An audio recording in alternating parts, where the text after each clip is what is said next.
ঝুঁকি নেওয়ার জন্য যার যথেষ্ট সাহস নেই, জীবনে সে কিছুই অর্জন করতে পারবে না। চাকরি হলো আধুনিক দাসত্ব। এর মাধ্যমে একজন নিজের ভাগ্যের নিয়ন্ত্রণ তুলে দিচ্ছেন অন্যের হাতে।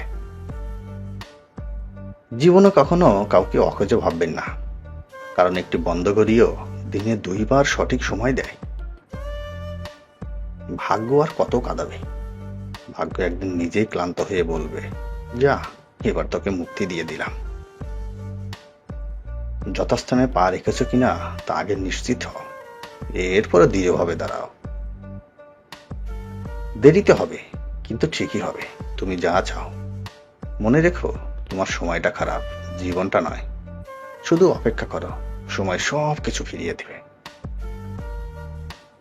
আপনার সময়গুলোকে কাজে লাগান। সাধারণ মানুষ সময় কাটানোর চেষ্টা করে, অসাধারণ মানুষ সময়কে কাজে লাগানোর চেষ্টা করে। জীবনে সফল হতে চাইলে 2টো জিনিস প্রয়োজন। 1 হলো জেদ, 2 হলো আত্মবিশ্বাস। যে ব্যক্তি ধৈর্য ধারণ করতে পারবে, সে কখনো সফলতাকে বঞ্চিত হবে না। হয়তোবা সফল হওয়ার জন্য তার একটু বেশি সময় লাগতে পারে। অতীতকে বিদায় জানাতে সাহস লাগে। সেই সাহস দেখাতে পারলে জীবন তোমাকে নতুন কিছু উপহার দেবে। শেষ নিঃশ্বাস পর্যন্ত চেষ্টা করে যাব, হয় লক্ষ্য অর্জিত হবে, না হয় অভিজ্ঞতা। এক অপরন্ত ইচ্ছা শক্তি হয়তো জীবনের মোড় ঘুরিয়ে দিতে পারে। আপনি যদি হেরে যান, আপনি হবেন পৃথিবীর গোলাম, আর যদি জিতে যান, পৃথিবী হবে আপনার গোলাম। কারণ নোংরা ভাষার উত্তরে তুমিও যদি নোংরা কথা বলো, কৃতিত্ব তারই, কারণ তোমার মতো শিক্ষিত মানুষকে তার স্তরে নামিয়ে আনতে পেরেছে। যোগ্যরা যথাস্থান পেলে বিনয়ী হয়, আর অযোগ্যরা যথাস্থান পেলে অহংকারী হয়।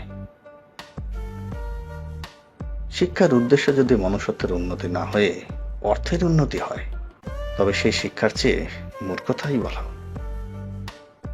প্রজাপতির পিছে ছুটে সময় নষ্ট না করে ফুলের চাষ করো, দেখবে প্রজাপতি তোমার পিছনেই ছুটছে। সব শিক্ষা বইয়ের পাতা থেকে হয় না, কিছু শিক্ষা পরিস্থিতি আর বাস্তবতা শিখিয়ে দেয়। সৎপথে করিও ভ্রমণ, যদিও হয় দেরি। অসৎ নারী করিও না বিয়ে, যদিও হয় পরী। মানুষ হিসেবে সহজ সরল হও, কিন্তু সস্তা হতে যেও না। মানুষ প্রয়োজন শেষে বস্তাবন্দি করে নর্দমায় ফেলে দিবে। সাহায্যকারী কখনোই ঠকে না, আর হিংসাকারী কখনোই জিতে না।